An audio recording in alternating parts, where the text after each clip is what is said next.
Have you heard the saying, nothing good happens after midnight? Might be something like nothing good happens after 2 a.m. Particularly in with all sorts of controversies in footballers' lives. That's been in the press over the last few years. You hear that saying, nothing good happens after midnight or at 2 o'clock in the morning. You also might have heard of sittings of Parliament where the Parliament goes through the night and then they make this decision, which is a controversial decision. You find out it was made the night before when everyone was asleep. You might also have heard of the term kangaroo court. Now, according to my research, that term didn't actually originate in Australia. There was an American who first came up with the term a kangaroo court, but it really means just a sort of an ad hoc group of people that have come together to just make a decision. It's not a real court, but there's been like a kangaroo court where they've come together, maybe decided someone needs to die and they've been hanged out in a tree somewhere. And we can see all of those things and consider all those things, even maybe with a smile on our face and die. That's just happened in history. But all of those phrases or sayings apply to what happened to Jesus the night before he died. What happened was indeed a mistrial. It wasn't a real trial, it was a mistrial. And as I mentioned, I don't want this to be the main theme of the sermon. I just want to put these things in your head at the beginning, just to maybe awaken your minds. Here are some reasons why it was a mistrial. Firstly, no trial would decide someone's life or death was allowed during the night, according to Jewish law. But Jesus would try between the hours of 1 and 3 in the morning. Secondly, if someone was arrested, there had to be an accusation or a charge laid. We can even see that from the Old Testament, where 2 or 3 witnesses have to come forward before there can be an actual prosecution and conviction. But Jesus was arrested, not because of a real accuser, but instead it came as a result of a bribe to Judas. They bribed Judas to betray him, and that's how they finally got to arrest him. Again, there had to be an accusation made, but they were asking Jesus to incriminate himself. Tell us what you've done, they called out to him. Also in Jewish law, if someone was to be judged worthy of death, the pronouncement could not be made until the day after the conviction. So the person could be convicted of death, but they couldn't pronounce him guilty and ready to be executed until the next day, let alone kill him. But Jesus was executed on the very same day. I lay these things before you, not as the focus of today's message, but simply to put to you that even according to Jewish law, Jesus was treated in an unfair and a terrible way. So without a doubt, we're looking at the mistrial of Jesus. But I want you to go away with more than just a sense of the injustice of it all. Any sort of observer can say, well, that wasn't very just, but there are other lessons to be learned besides that. And we're going to look at this section in John 18 under the following 3 points. Firstly, the parties involved. Secondly, the sequence of events. And thirdly, the lessons to be learned. It's a double-sided handout, so feel free to look at both sides as we go through. So the parties involved. It does help to understand who was involved. We hear these names, Annas, Caiaphas. You've heard them probably many times throughout your life. Could you say who Annas was? Could you say who Caiaphas was? Let's have a quick look at the parties involved. In John 18:13 it says they led him away to Annas first, but he was the father-in-law of Caiaphas, who was high priest that year. So who was Annas? And the reason I ask the question is so we can lock in our minds who these characters are. Then next time we come back to this passage, that I know who Annas is. Because often we come back and just ask the same questions without coming to the real lessons from God's Word. So Annas, let's have a quick look at who he was. He's mentioned there in that verse in John 18 verse 13, but we also have a reference to Annas in Luke 3 verse 2. It says, while Annas and Caiaphas were high priests, the word of God came to John, the son of Zacharias, in the wilderness, the John the Baptist. So at this point, Annas is a former high priest, but he's also the father-in-law of Caiaphas, who is the current high priest. That makes him a very powerful man.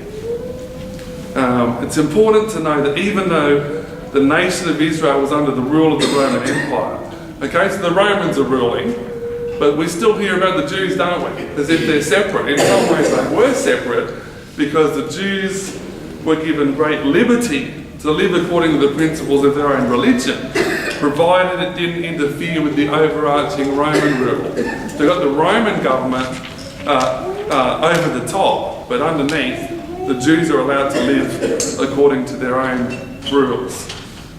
And it's actually a very smart way of doing things because it doesn't rock the boat unnecessarily. And the Romans were very smart. They said, we now rule you, but we're going to let you live by and large according to your own practices. And so that was the way things were. And so a system of church rule was still in place despite Israel being under the Romans. And so this is why we have high priests still in existence. Annas is a very powerful man. They came from a very rich family, and it seems as if a lot of their riches came from corruption. I remember when Jesus cleansed the temple, he cleansed the temple because they were turning the house of God into a den of thieves. They were often, because people came to Jerusalem from a long way away, they didn't want to have the hassle of bringing their sacrificial lamb, so they would go to the temple and buy a sacrificial lamb or a dove, and they would buy it in grossly inflated prices. And Annas and people and his family were making a huge profit from this trade in the temple of God. A very rich family and very powerful family. So remember, he's a former high priest, but he's also the father-in-law of Caiaphas, the current high priest. So he has a double influence on the situation. He held the highest position in the church, as a former high priest, and secondly, he was the father-in-law of the current high priest. Interestingly, according to Josephus, the Jewish historian, Annas had no fewer than 5 of his sons take the title of high priest. So they had a monopoly on the rulership of the religious order in Israel. So they had Annas, then you had one son, then you had Caiaphas, then you had 4 other sons, all in this succession of high priests over a period of time in the early 1st century AD. And so he's very much the power behind the throne, behind the high priesthood. So that's Annas. That's the first person that Jesus is taken to once he's arrested. The second, we'll talk a bit more about that in a second. Secondly, Caiaphas.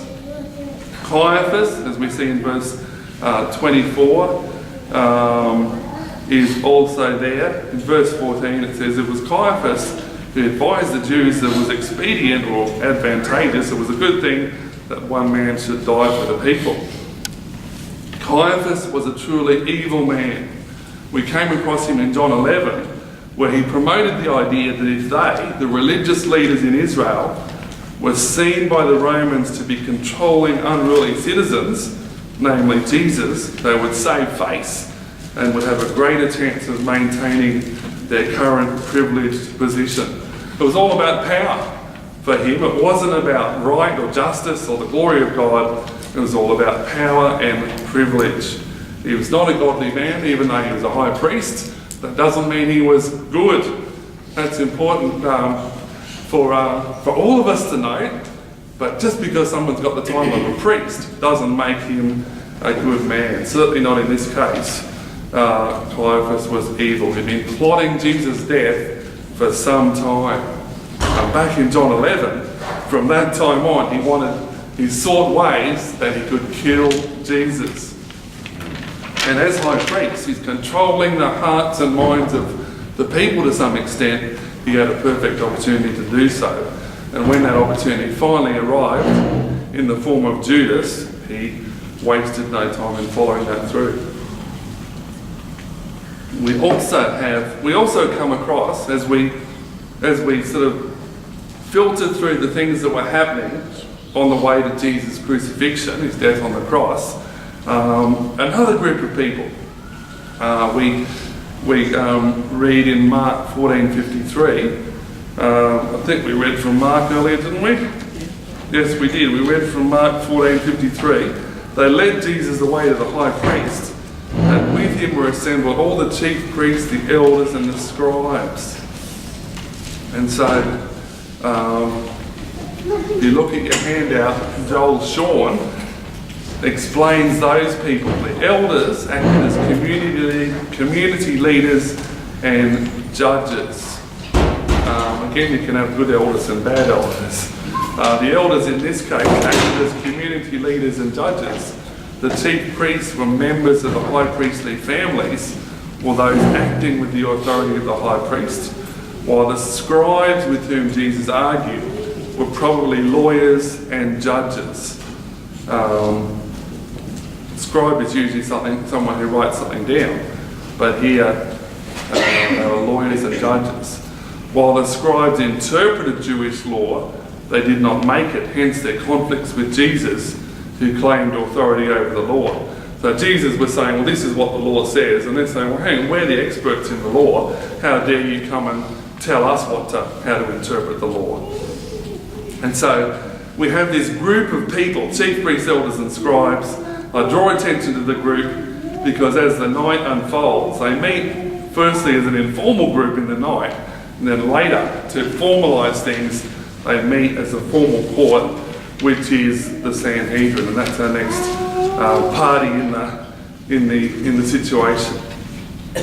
The word Sanhedrin doesn't actually occur in English in the Bible, yet many commentators use the term.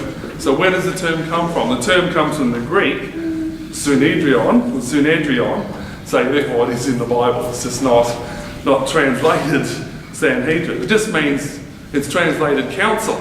So though we don't see the term, it is described as the council. Luke 22:66-67, it says, as soon as it was day, this is the same sequence of events, the elders of the people, both chief priests and scribes, came together and led him into their council, saying, if you are the Christ, tell us. And so the Sanhedrin was an assembly of 23 judges appointed in every city in Israel. So in every town, you've got this group of 23. I don't know how they came up with 23, let alone scour the town to find people like that. But there was 23 in every city. And there was a great Sanhedrin, which was 71. That's just information. But that's who they are. They're the official council to decide on religious matters. During the night, as they tried Jesus, an informal gathering, like I said, the kangaroo court type of thing, but as the day broke, they met formally. And then the last character, of course, well, there's others, there's Peter and others, but the last significant character is Jesus. We have Jesus, the Holy Lamb of God, without spot, without blemish, prepared for the sacrifice. That's all I want to say about Jesus. This is what we see on this night, the Holy Lamb of God, without spot and without blemish, prepared for the sacrifice. So those are the characters.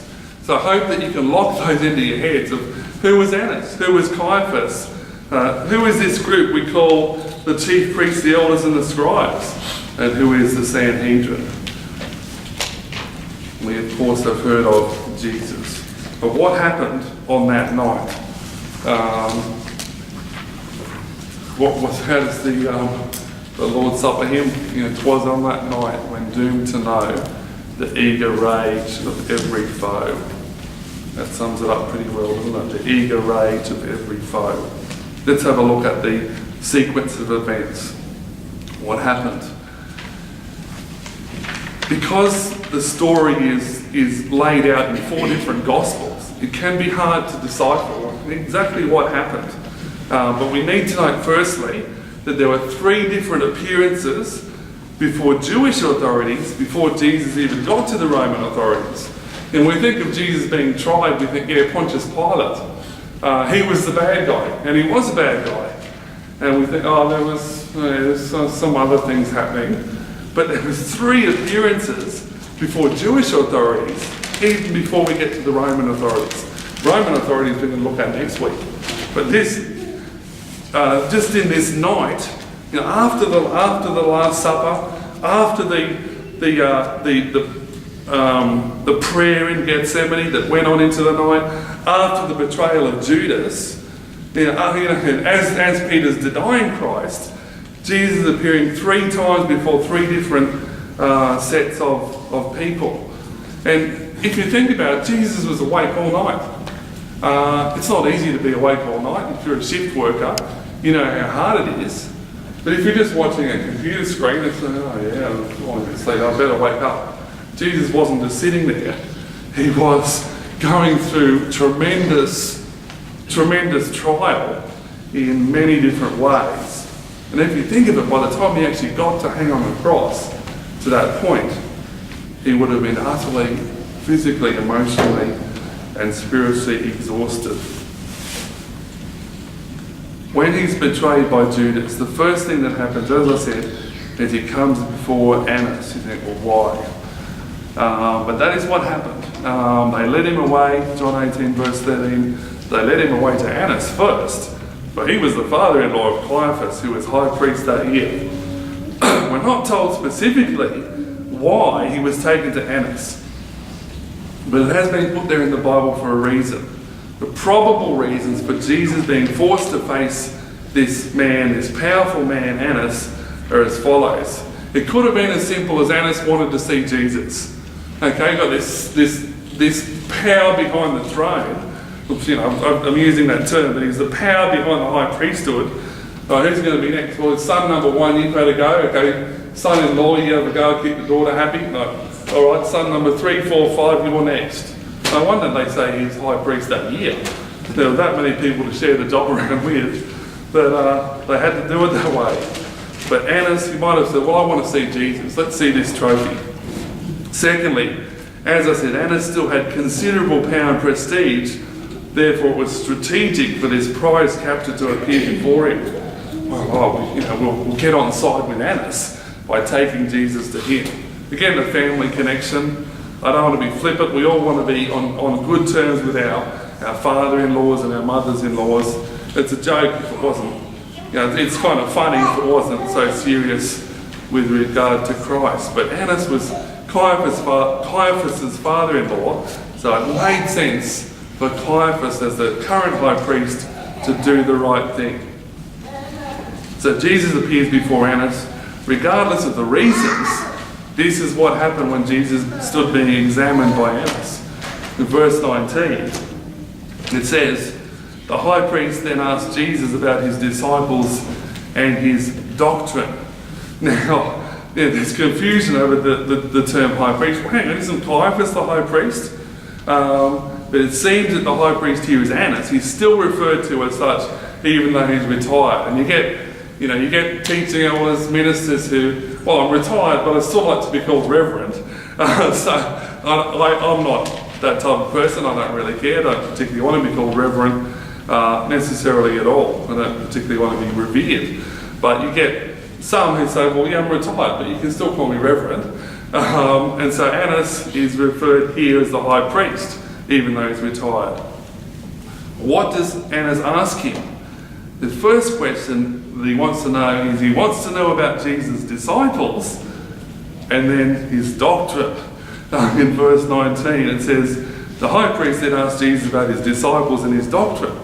And it seems a bit of a strange one, isn't it? It's like, well, I want to know how many followers he got first, because might be a real threat to me. If he's got thousands of followers, then that could be a threat.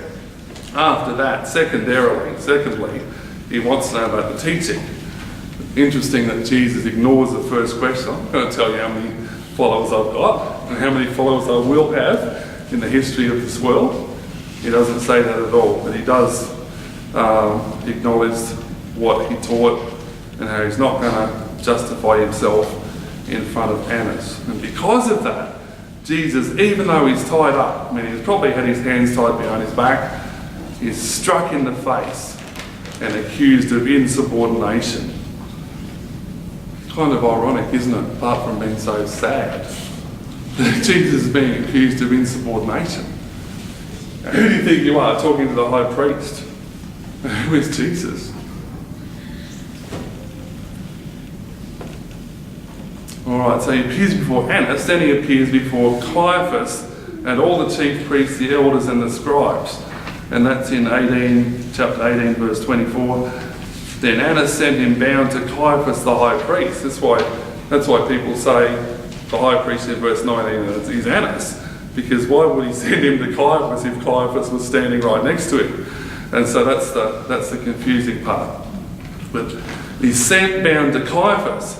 But it seems that Annas and Caiaphas lived in the same house. As I said last week, the houses of the rich in those times were like a big square, or maybe a rectangle, with a courtyard in the middle. Now Peter was in the middle of the courtyard, denying Christ around the fire, and Jesus is within a very short distance from him. And so it seems that Annas and Caiaphas probably lived in the same house. It was not surprising, they're extremely rich, and so it's like a palace from what is understood. And so then I want to look at Matthew chapter 26. So let's have a quick look at Matthew 26, which is another companion passage, if you like, to see what happens as he stands before Caiaphas. Matthew 26, 59 to 68. We'll just read those verses and have a few comments on that.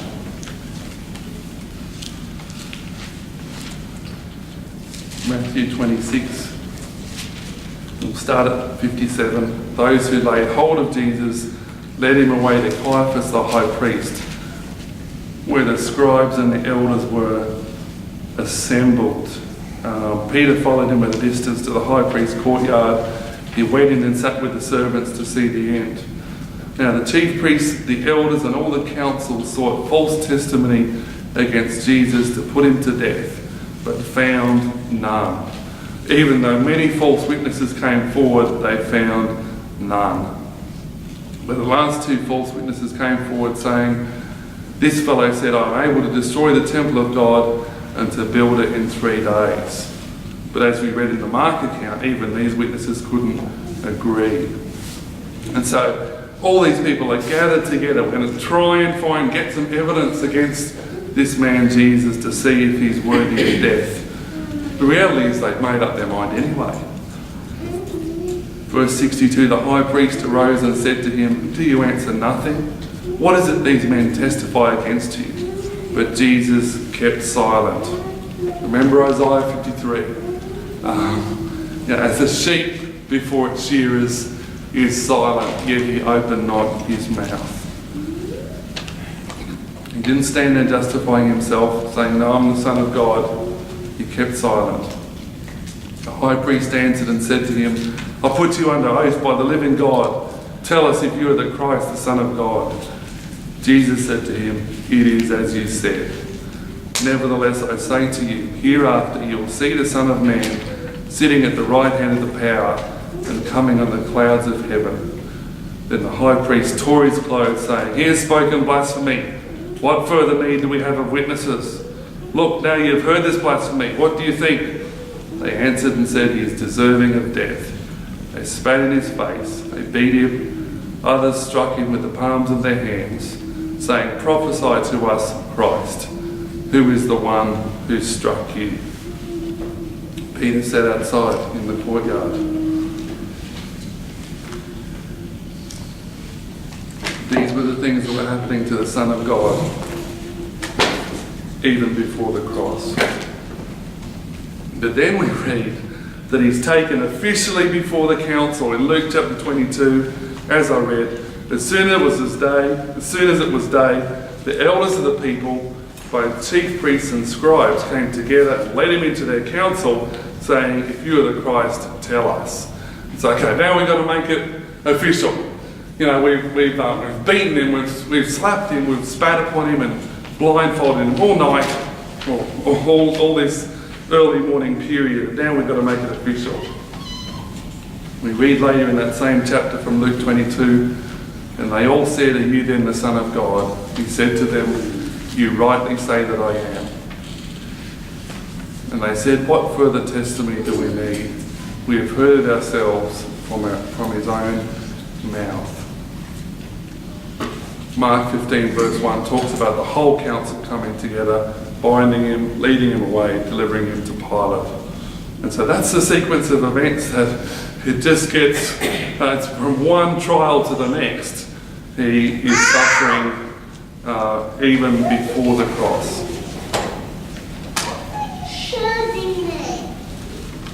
Once they've finished with their so-called trial of Jesus, they then take their case to the Roman government. You think, well, why? I mean, they've made the decision to kill him anyway. Why would they then take him to the Roman government? The Jews, as I said, under Roman law, they had restrictions. They could make a decree of death. We decree or make a ruling that this man is going to die, but under the Roman law, they were not able to execute that decree without Roman permission. And so they couldn't just go and just kill anybody willy-nilly. They had to get approval, got to get a rubber stamp on this one. And so that's why they had to go to Pilate. That's why Jesus died on the cross, which was the Roman form of execution. You know, all these things are prophesied, that Jesus will be hung on a tree. And so even all these things, God's purposes are being worked out, so the prophecies come to pass. But notice, I want you to notice one last thing, the complete hypocrisy when they do this. I don't know if you noticed in John chapter 18:28, that's why I read that last verse. They led Jesus from Caiaphas to the praetorium. We'll look at that next week. And it was early morning, but they themselves did not go into the praetorium, the Roman hall of government, lest they should be defiled, but that they might eat the Passover. Yeah, they're worried about being defiled. Again, it's crazy, isn't it? Hendrickson says they apparently regarded ceremonial defilement to be a much more serious matter than moral defilement. Now here they are, people that are determined to put him to death, and they're going to put him to death. Well, we can't go into the Roman court because then we'll be defiled. It takes us back to what Jesus said to the Pharisees in Luke 11:39. "Now you Pharisees make the outside of the cup and dish clean, but your inward part is full of greed and wickedness." That was absolutely true.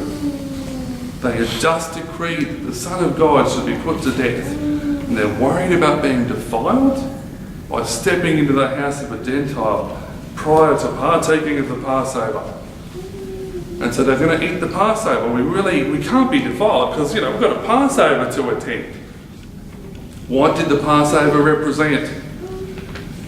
The Passover represented, I don't know if you kids have heard this story, you may have. It represented the angel of the Lord passing over those who belong to God. Back when the people of Israel were going to come out of Egypt, the angel of the Lord was passing over those who belong to God, not bringing death to their families. That was what the Passover was. How would the angel of the Lord know to pass over those tents or those houses? The angel of the Lord would know to pass over those houses because the blood of the Lamb was painted on the doorposts and on the lintels. That's how the angel of the Lord would know to pass over these people. What these wicked men did not know is that they were about to spill the blood of the Holy Lamb of God.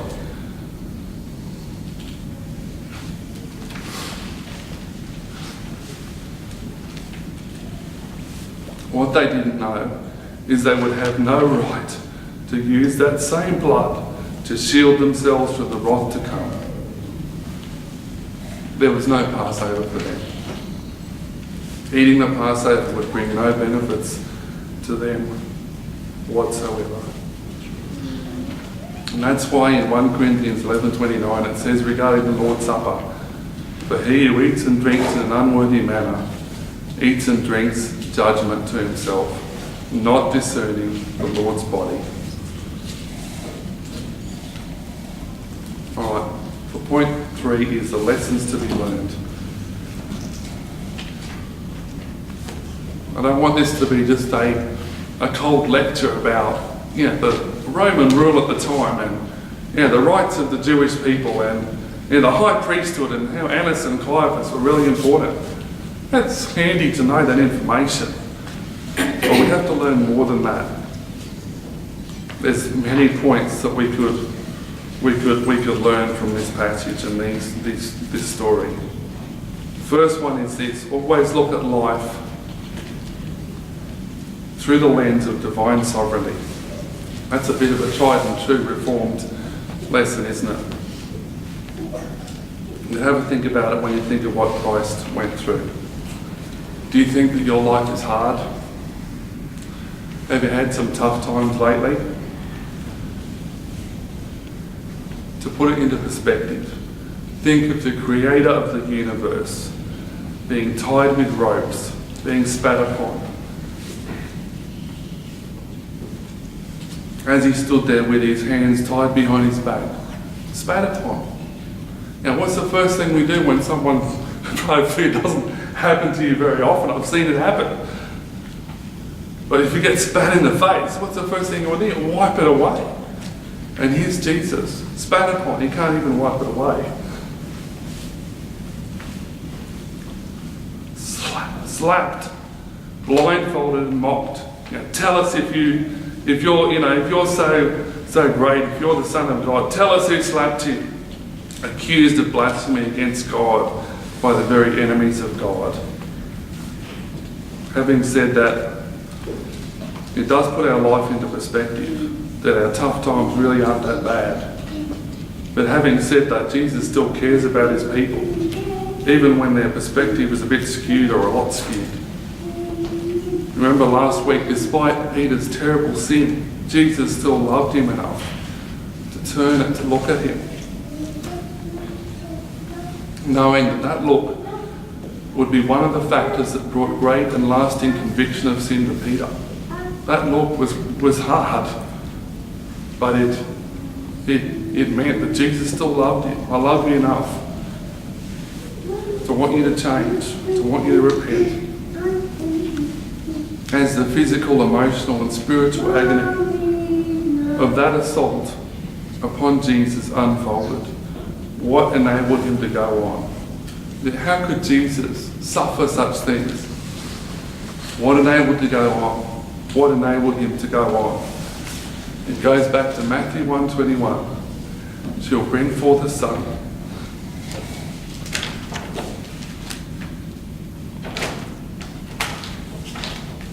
And you shall call his name Jesus.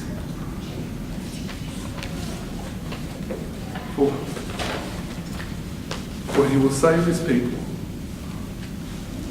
from their sins.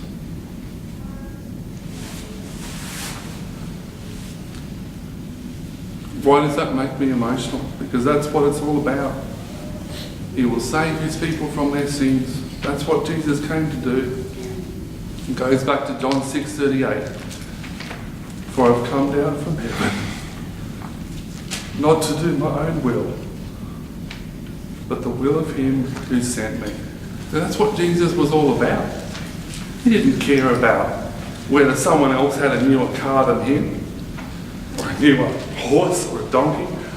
He didn't care about whether his robes were a bit old. People are going to think I'm a bit of a dad walking around in these old robes. He was even able to look past the wickedness of these people, because he said, I've come down from heaven not to do my own will, but the will of him who sent me. It comes down to Luke 22:42. Father, if it is your will, take this cup away from me. Nevertheless, not my will, but yours be done. So Jesus could look up despite the horror and the pain and see God in all that he was going through.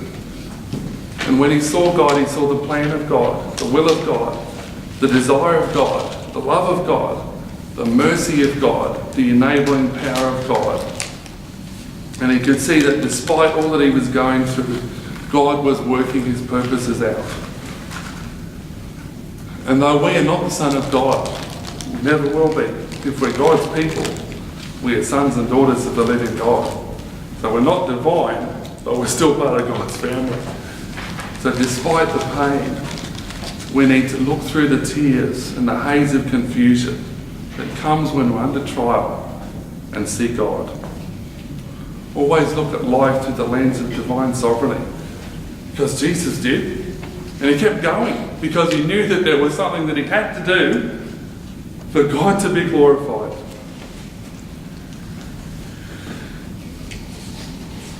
Second lesson, if you like, is the wickedness of man. Around our Happy Mother's Day breakfast this morning of bacon and eggs and some other things, Chris and Freya and Nolly and I were talking about torture and cruel death. This is what the elders do in their spare time.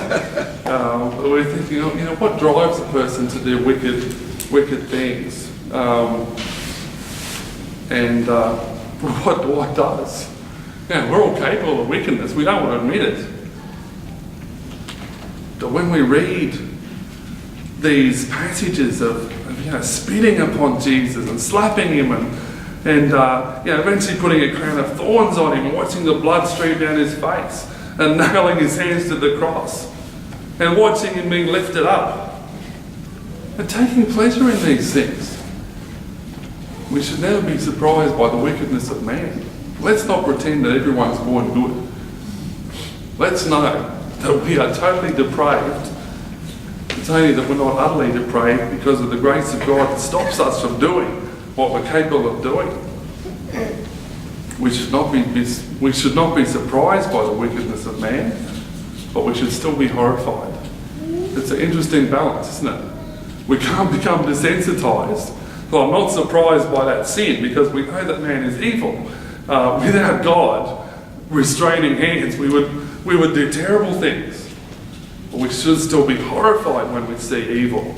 And we all are thankfully horrified when we hear about the dreadful things that are happening in our world today. But let's also be horrified by our own potential. Don't be surprised by the wickedness of man. And point C, why did Jesus endure such suffering? If you're a Christian, he did it for you. On the cross, yes. We know that Jesus suffered on the cross. And we rightly think of the cross when we think of Jesus' suffering, don't we? We think, well, he died on the cross. That's a central truth of Christianity. But as we have the lead up to the cross, as we've considered these things that happened, these things also he did for us. All that happened before the cross, from the very moment where he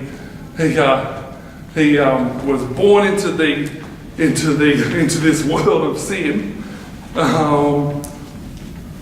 in a stable, have to run to Egypt to escape death. But leading on from that, his obedience to the law, constantly obedient, totally obedient. His fulfillment of prophecy. Jesus did these things, so that what was written would come to pass. The suffering leading up to the ultimate suffering, all these things are connected. It's only as Jesus obeyed the law that he could be called holy. It's only in the impossible fulfillment of prophecy that he can be seen as divine. As we've already seen, he was spat upon, blindfolded, mocked, struck in the face, falsely accused of blasphemy.